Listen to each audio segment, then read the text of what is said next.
दिख रहा है फिजिक्स? यहाँ पर कहीं पे चमकता है ना, ये पार्ट मुझे छोड़ना है।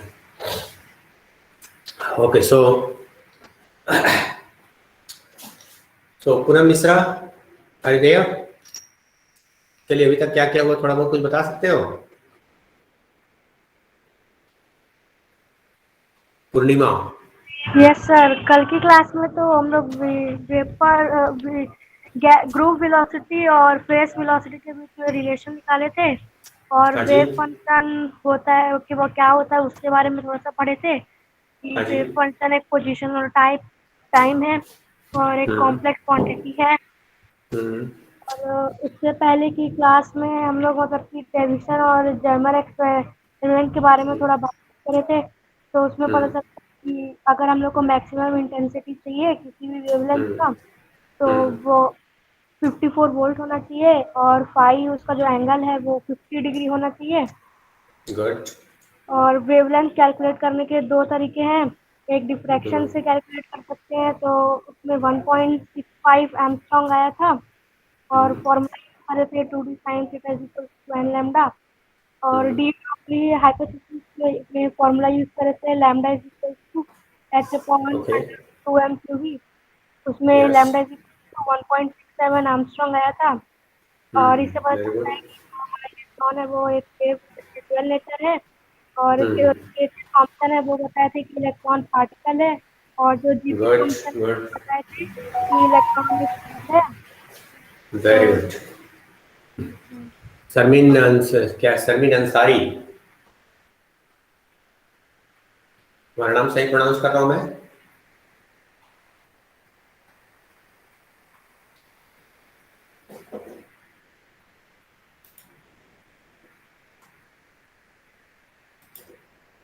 चलिए, ओके। सो हम लोग ड्यूअल नेचर ऑफ लाइट से शुरू किए थे, और उस ड्यूअल नेचर ऑफ लाइट को जनरलाइज करते हुए स्टेटमेंट आया कि हर ऑब्जेक्ट का जो भी मोशन में है उसमें ड्यूअल नेचर होना चाहिए।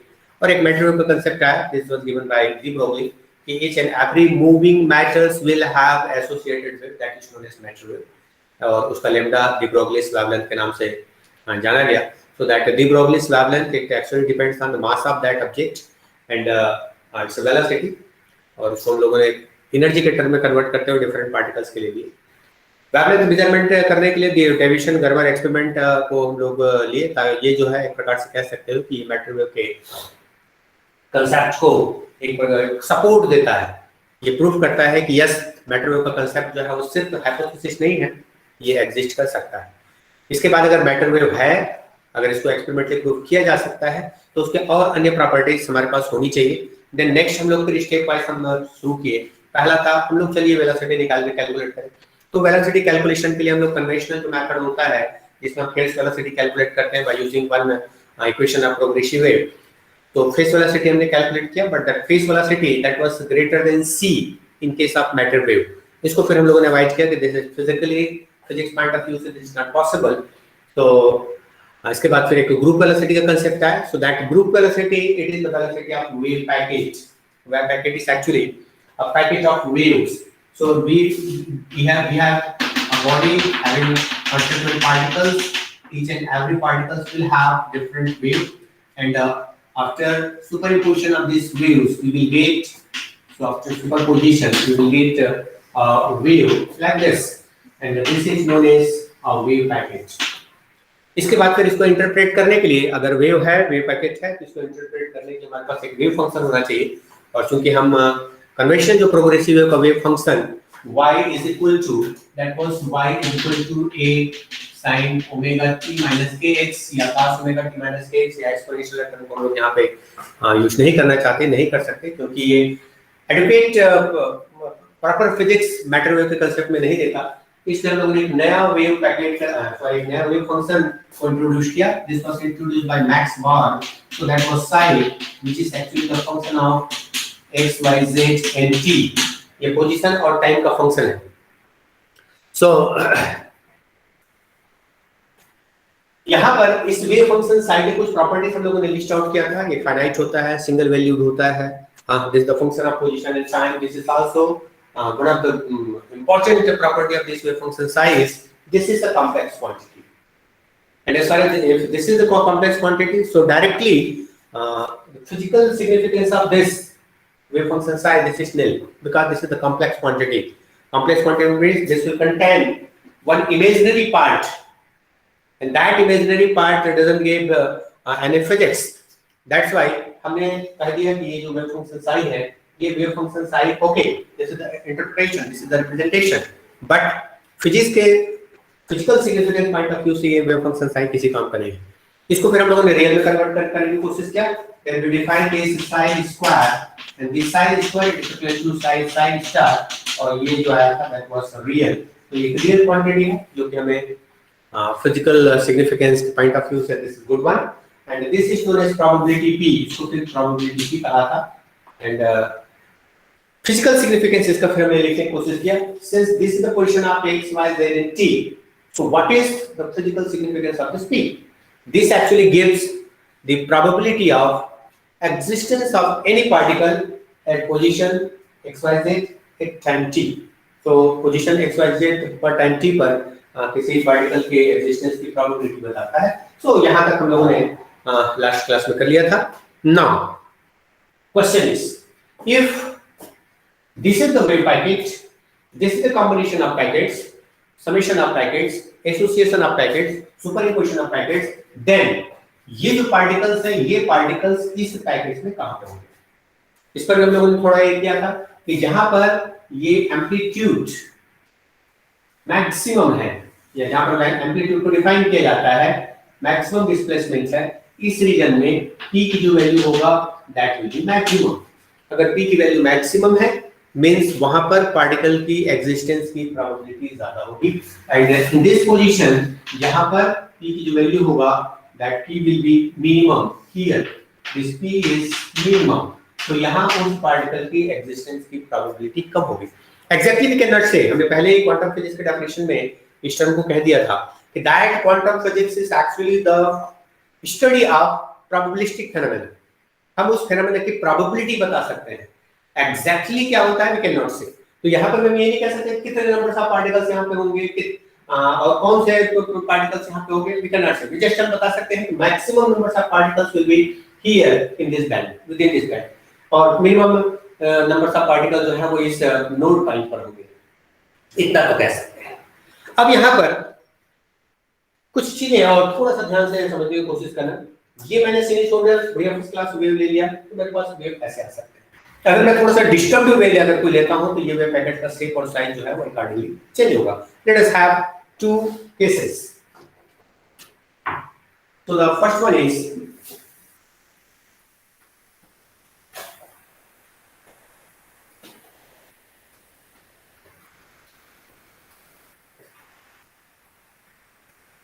so I am showing two shapes of wave packet.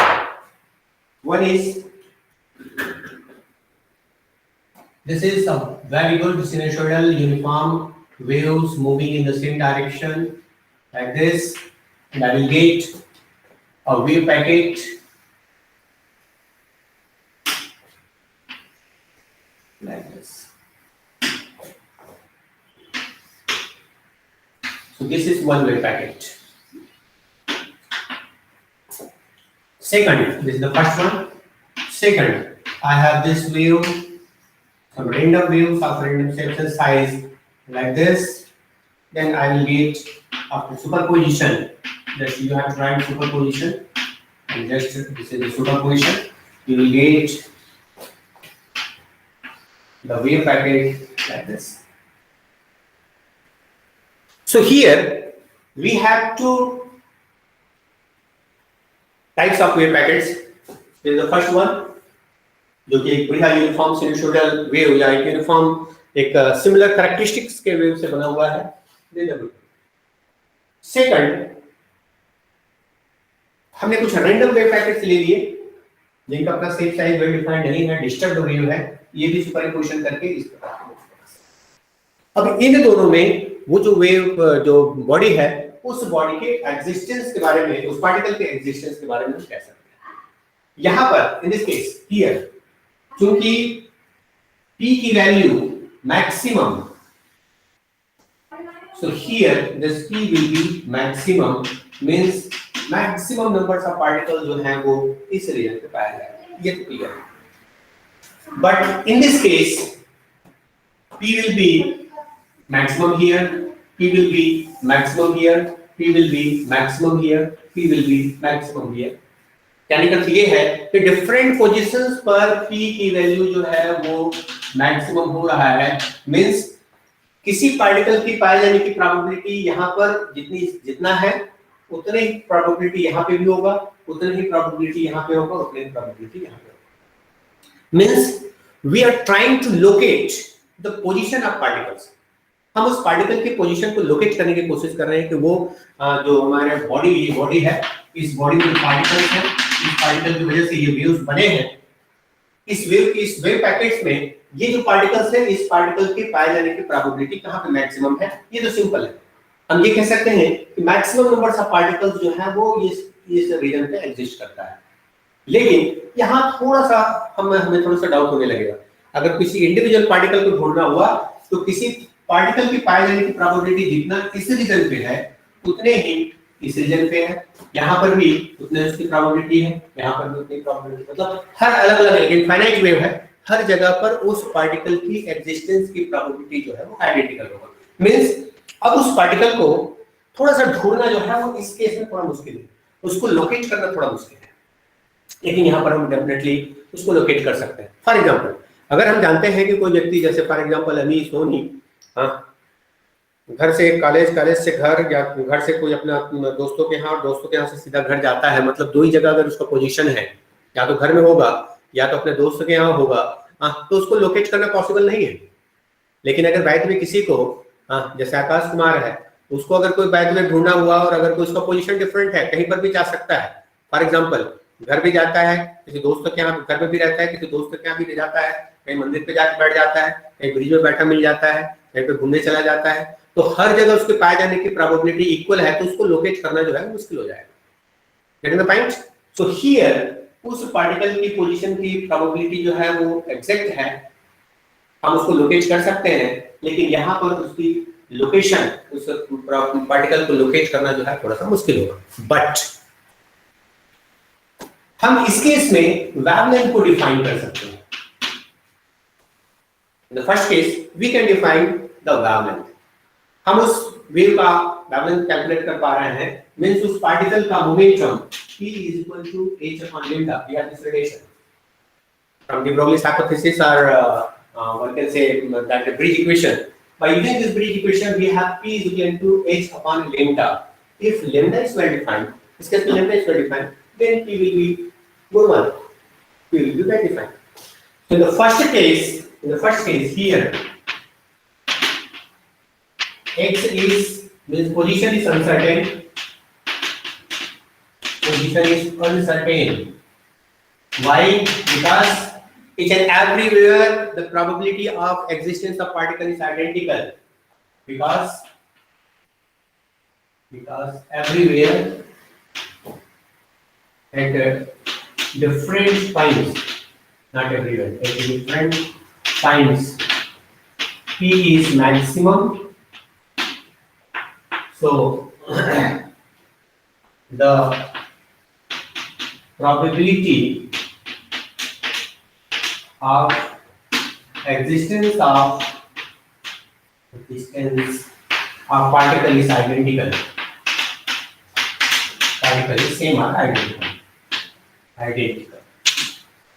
So since everywhere the P is identical, means probability is identical, means there will be uncertainty in the position of any particle. But lambda is well defined. But lambda is well defined. Accordingly, P is defined. Well defined. उसके accordingly P is well defined. Means first case में x जो है वो uncertain है, position uncertain है, लेकिन उसका जो momentum होता है वो uncertain नहीं है. But in the second case here, lambda is not defined. lambda के बारे में कुछ नहीं कह सकते. अगर lambda में पता नहीं है तो हम momentum के बारे में कुछ नहीं कह सकते. So in this case This position is almost well defined. Position is well defined, but momentum is not.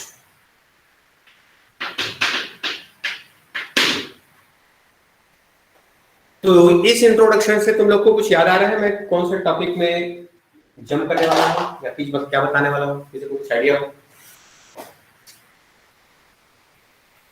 ऐसा कुछ सिचुएशन कभी आया है जो तुमने पढ़ा है केमिस्ट्री में, फिजिक्स में, जहाँ पर पोजीशन और मोमेंटम के बारे में बात की जाती है? अगर पोजीशन अगर वेल डिफाइंड हो तो मोमेंटम डिफाइंड नहीं होगा, और अगर कोई मोमेंटम अगर कोई वेल डिफाइंड हो तो पोजीशन डिफाइंड नहीं होगा। यस,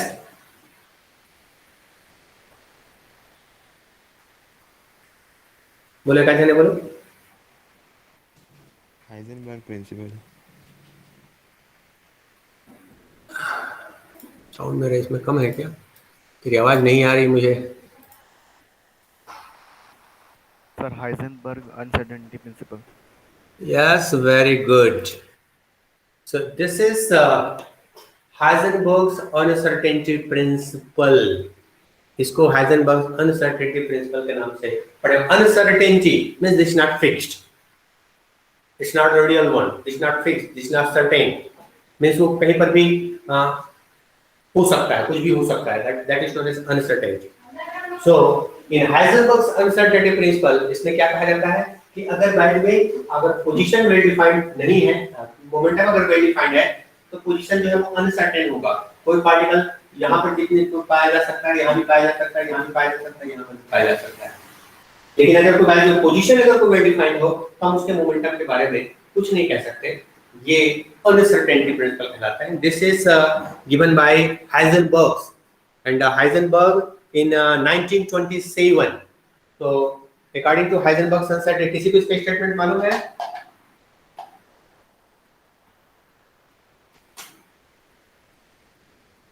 किसी को इसका स्टेटमेंट पता है? चलिए मैं इसका स्टेटमेंट लिखता हूं।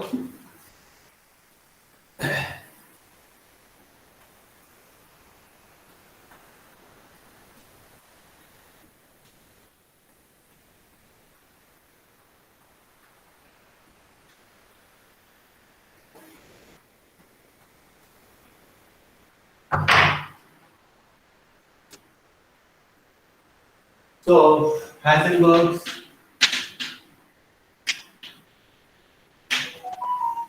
uncertainty principle. Heisenberg's uncertainty principle. This is given by Heisenberg in 1927. This is given by W. Heisenberg.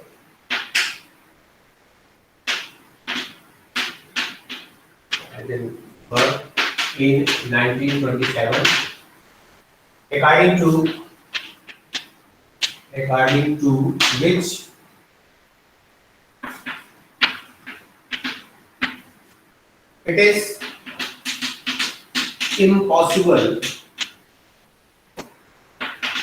it is impossible to carry out the measurement of, actually this is corresponding to the measurement of location, measurement of momentum. So according to which it is impossible to carry out the measurement of particle, measurement of position and momentum of an atomic, subatomic, subatomic particles simultaneously and accurately. Sentence मैं एक बार फिर से दोहरा रहा हूं, इसका क्या मतलब हो रहा है? This is given by Heisenberg in 1927, and according to this, it is impossible to carry out the measurement of position and the momentum, position और momentum दोनों की बात की जा रही है. It is impossible to carry out the measurement of position and momentum of an atomic subatomic. इसको बोलने की जरूरत नहीं है क्योंकि this is applicable for quantum mechanical phenomena. So this is for atomic subatomic level particle. So it is impossible to carry out the measurement of position and momentum of an atomic subatomic particles simultaneously, means एक साथ आप एक साथ major नहीं कर सकते, साथ ही साथ एक्यूरेटली मेजर नहीं कर सकते. दोनों एग्जांपल में ध्यान से देखो जो हमने दो वेव पैकेट लिए थे. पहले वाले केस में हम मोमेंटम को एक्यूरेटली मेजर कर पा रहे थे, लेकिन पोजीशन के बारे में हम अनसर्टेन थे. पोजीशन कहीं पर भी हो सकता है, हम पोजीशन को एक्यूरेट मेजर नहीं कर पा रहे थे. जबकि सेकंड केस में हम पोजीशन को एक्यूरेट मेजर कर पा रहे थे, उसके मोमेंटम के बारे में हम लोग सर्टेन नहीं थे. मींस अगर हम लोग एक्यूरेटली भी मेजर करना चाहे, साइमल्टेनियसली मेजर करना चाहे तो ये पॉसिबल नहीं. हाँ, एक्यूरेटली मेजर कर सकते हो, आप अलग-अलग टाइम पे कर सकते हो. एक टाइम पर आप मोमेंटम को मेजर कर लीजिए, दूसरे टाइम पर आप पोजीशन को मेजर कर लीजिए, एक्यूरेट मेजरमेंट होगा, लेकिन साइमल्टेनियसली नहीं होगा, एक साथ पॉसिबल नहीं. सो दिस इज स्टेटमेंट जिसमें कुछ पॉइंट जो तुम्हारे स्टेटमेंट में छूटने नहीं चाहिए. एक तो मेजरमेंट साइमल्टेनियसली और एक्यूरेटली नहीं हो सकता. दूसरा, this is applicable only to atomic subatomic level particles. So according to this theory, it is impossible to carry out the measurement of momentum and position of an atomic subatomic level particle simultaneously and accurately. Aman Pargania? Yes, sir. चल बेटा इस statement को एक बार बोलो. According to Heisenberg uncertainty principle, it is impossible to measure position and momentum of an object simultaneously and accurately at the same time. Object नहीं कहना है, atomic subatomic level particle कहना है, because it's not true for object, any type of object. Yes, sir. Okay, atomic subatomic level particles. Okay, और कौन को बोले? मुस्कान? According to Heisenberg's principle, given in 1927, it is impossible to carry out the measurement of position and momentum of an atomic and subatomic particle simultaneously at the same time and accurately. Okay, so sentence का मतलब समझ लिए तुम. अपने sentence इसमें use कर सकते हो, लेकिन इसका जैसे ये एक्यूरेटली की जगह में you can write precisely. Precise term is a very good term used by Heisenberg. So there is a precise measurement and simultaneous measurement of atomic subatomic position and momentum of atomic subatomic particles are impossible. ऐसे sentence को अपने हिसाब से जोड़ सकते हो. विनय राठौर, तुम्हारा अपना सेंटेंस पे तुम ट्राई करो इसको. What is uncertainty principle? Sir, according to Heisenberg's principle, it is impossible to determine the velocity and momentum of particles simultaneously at the same time. Not velocity, position. Position. Position and momentum of atomic subatomic level particles simultaneously and precisely, accurately. Okay. बड़े दुखी हो, क्या हुआ है? हाँ नहीं तो sir. तुम्हारा पहला पीरियड में तुम्हारे शब्दों में वो चीज नजर नहीं आ रही है. एनर्जी होनी चाहिए. श्वेता, चलो फाइनल तुम करोगे. श्वेता, सी श्वेता. हाँ बोलो. What is Heisenberg's principle? According to Heisenberg's uncertainty principle, it is impossible to find out the measurement of position and momentum of an atomic or subatomic particle level simultaneously and accurately. Good. ये चीज जो है वो quantum physics और classical physics को difference करता है. हाइजेनबर्ग्स uncertainty principal जो है एक प्रकार से क्लियरली क्वांटम फिजिक्स को जनरल न्यूटोनियन फिजिक्स या क्लासिकल फिजिक्स से डिफरेंस करता है. कैसे? तुम्हारे पास क्लासिकल फिजिक्स में न्यूटोनियन फिजिक्स में तीन इक्वेशन है. इक्वेशन नंबर फर्स्ट बोलते जाओ जल्दी. इक्वेशन ऑफ मोशन कौन कौन से हैं? पहले इक्वेशन बोलो एक जने कोई भी. First equation of motion.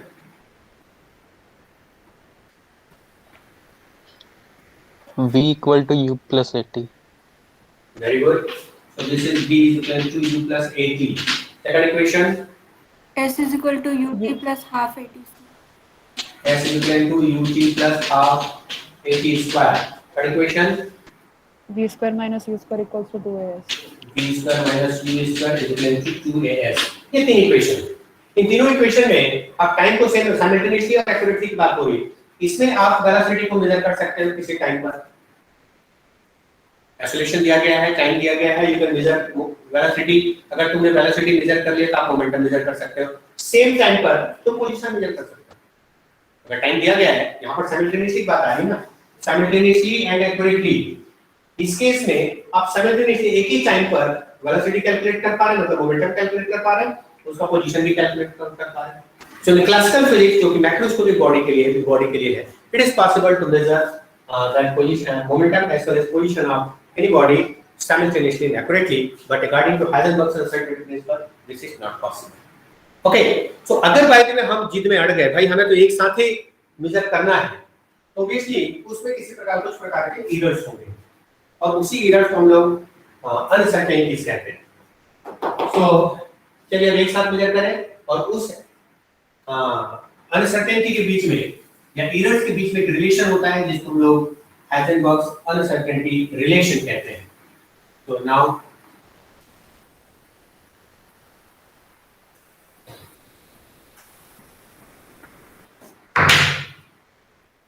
Heisenberg's uncertainty relation. इस रिलेशन में delta x multiplied by delta px, it is greater than or equal to h cross by 2. This is Heisenberg's uncertainty relation. इसको तुम लोगों ने पहले भी पढ़ा होगा, where delta x is the uncertainty in the measurement of position. So you have to define this delta x. What is this delta x? This delta x is the uncertainty in the measurement of position, whereas this delta px, this is the uncertainty in the measurement of momentum. This is the uncertainty in the measurement of momentum. Okay, and this is also true for some more quantities. ये क्या हो रहा है, देखिए इसको थोड़ा सा हम wave function के साथ कोरिलेट करके देखते हैं। This is one physical quantity, this is another physical quantity, and the multiplication of these two, this is the real one. ये real है। H cross, where H cross is, this is equal to h upon 2 pi, this is equal to 1.0582 10 to the minus 34 joules/second. So this is delta x multiplied by delta px, this is greater than h cross by 2, so this is real, एक number है, real number है। लेकिन ये delta x और delta दो quantity का multiplication एक real quantity आ रहा है, और जैसे हम अगर कोई इसको वेव फंक्शन के टर्म में डिनोट करना चाहते हैं, तो ये एक वेव फंक्शन ये होगा, दूसरा वेव फंक्शन ये होगा, ये पोजीशन वेव फंक्शन होगा, ये मोमेंटम वेव फंक्शन होगा। अगर दो वेव फंक्शन का मल्टीप्लिकेशन अगर एक रियल नंबर आ रहा है, मतलब ये दोनों आपस में कॉम्प्लेक्स कॉन्जुगेट होगा, क्योंकि हम लोग वेव फंक्शन के प्रॉपर्टीज में ही इस चीज को हम लोगों ने सोचा है, जाना है। वेव फंक्शन की प्रॉपर्टीज में कहा जाता है कि ये कॉम्प्लेक्स क्वांटिटी है, मींस इसको अगर एक वेव फंक्शन से रिप्रेजेंट करना चाहे, इसको दूसरे वेव फंक्शन से रिप्रेजेंट करना चाहे, तो ये आपस में ये कॉम्प्लेक्स क्वांटिटी तो होगा, ये भी कॉम्प्लेक्स होगा, ये भी कॉम्प्लेक्स होगा। लेकिन अगर इन दोनों का मल्टीप्लिकेशन अगर एक रियल नंबर आ रहा है, मतलब ये है कि ये वेव फंक्शन जो है आपस में कॉन्जुगेट है। सो इस सेंटेंस को हम कुछ इस तरह से लिख सकते हैं, so this relation is true for, I should write here, delta x and delta px are complex conjugates. ये complex conjugates होंगे, and this relation is also true for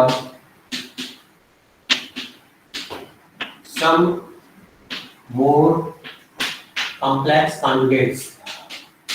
So this is also true for some more complex conjugates. That is delta t multiplied by delta e, it is greater than or equal to h cross by 2. These are two complex conjugates using quantum physics. Delta theta multiplied by delta j, it is greater than or equal to h cross by 2, where this delta t, this is the uncertainty This delta t is uncertainty in time, measurement of time. Delta E, this is uncertainty in the measurement of energy. What is delta theta? Delta theta, this is uncertainty in the measurement of angular position. Delta theta, rotation motion तुम लोगों ने पढ़ा होगा, ये position को, angular position को बताता है. एंड डेल्टा जे, या शायद वहां पर तुम लोगों ने एल से रिप्रेजेंट किया होगा. This is uncertainty in the measurement of angular momentum.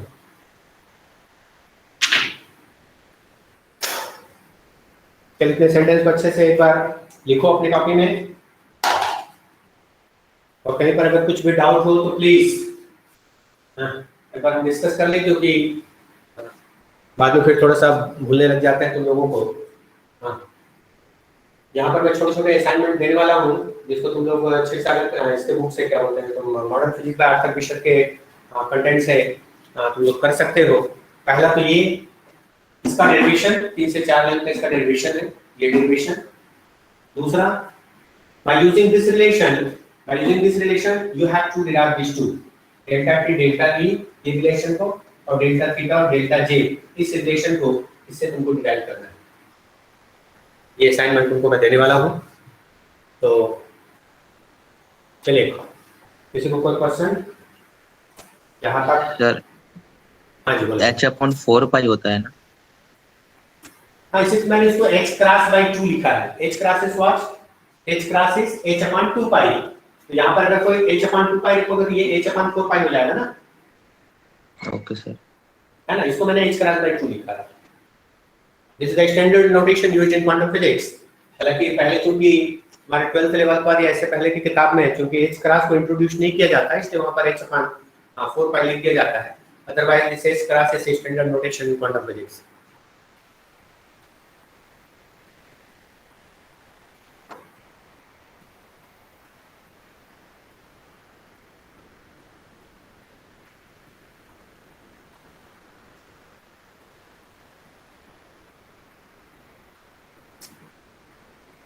और किसी को कोई डाउट?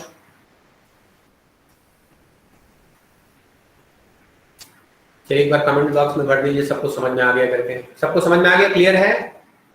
यस लिखते जाओ, देखते हैं कितने लोगों को समझ में आया है.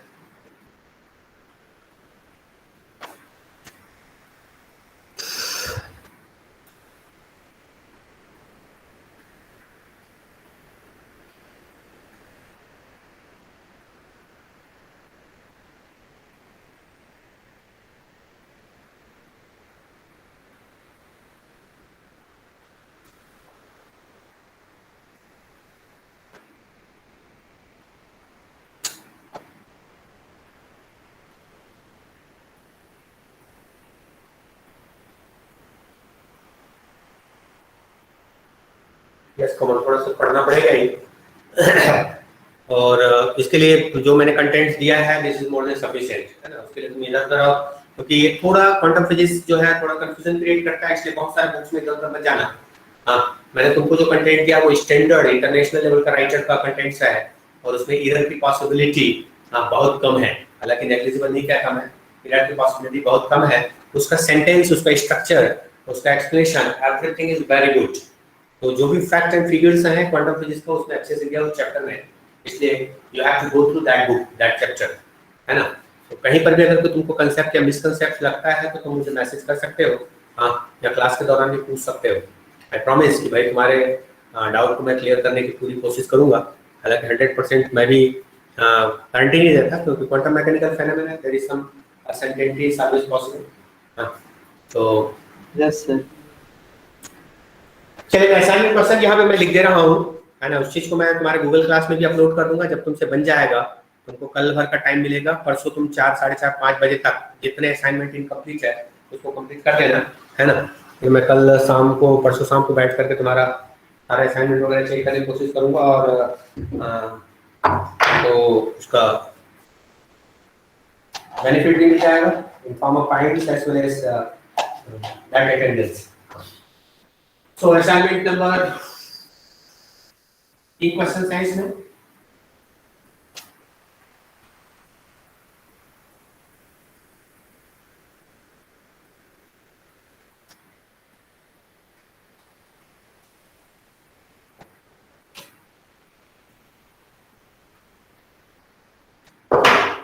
Question number first.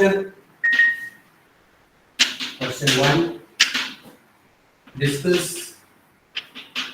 Discuss about Heisenberg's uncertainty principle. Heisenberg's uncertainty principle. Discuss about Heisenberg's uncertainty principle. Question 2. What is uncertainty relation? Uncertainty relation. Prove that delta x multiplied by delta px is greater than or equal to x plus by 2. ये तुमको proof करनी है। बहुत simple सा proof है, 3-4 line का, बहुत detail में इसका नहीं जाना है। हालांकि आर्थर विशन ने इसको बहुत डिटेल एक्सप्लेन किया है प्रीवियस पेज पे, लेकिन 3-4 लाइन का डेरिवेशन है। Just you have to start from that term k is equal to h upon lambda। इसको तुमको लैम्डा को मोमेंटम के टर्म में लिखना है, दोनों साइड को डिफरेंशिएट करना है, और उसके बाद फिर इस k को x के साथ कोरिलेशन दिया गया है, तब लिखोगे 3 से 4 लाइन का प्रूफ है। Question number 3। By starting from delta x multiplied by delta px is greater than or equal to x plus by 2, derive other uncertainty relations. Uncertainty relations. That is delta t multiplied by delta t, it is greater than or equal to x plus by 2. Delta theta multiplied by delta j, it is x plus by 2. Where notations have their usual meanings, अलग-अलग meaning करके notations का अपना एक usual meanings है। So this is our 4 points. ये 4 points का होगा, दोनों points एक-एक में, and this is our 3 points, and this is our 3 points. So total 10 points question. Okay, so give the attendance. ये थोड़ा सा कॉम्प्लिकेटेड ये था, तो मैं और आगे इसको आज नहीं बढ़ा रहा हूँ। तो I should stop here.